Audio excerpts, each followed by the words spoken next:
Around the world, he was known as Cardinal Pironio, but to his friends and neighbors in his native Argentina, he was still Father Eduardo.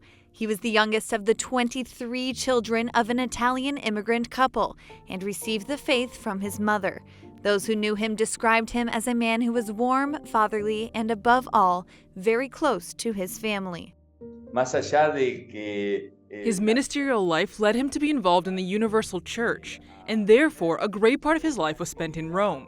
However, every year he came here, to 9 de Julio, which is a small town in the interior of the province of Buenos Aires, to meet with his family, with his roots, with his beloved people.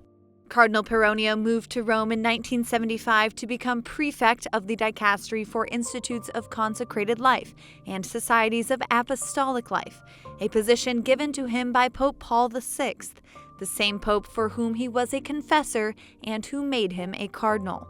He was even considered as a potential papal candidate in 2 conclaves, following the death of Paul VI and John Paul I. But before relocating to Rome, he was an archbishop in Argentina, where he dedicated much of his time to youth ministry.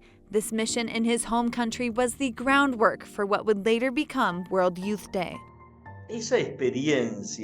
The experience that Pironio had while he was Bishop of Mar del Plata is undoubtedly what motivated him to propose to our beloved Pope John Paul II that World Youth Day should not be only held in Rome, but also outside of Rome. And so it happened. The first International World Youth Day took place in Buenos Aires, Argentina in 1987. At that time, Cardinal Pironio was the president of the then Pontifical Council for the Laity. It is evident in pictures like this one that he accompanied Pope John Paul II on several World Youth Days. Cardinal Pironio passed away in 1998, but before his death, he also had some meetings with Pope Francis when he was not yet Archbishop of Buenos Aires, but provincial of the Jesuits. The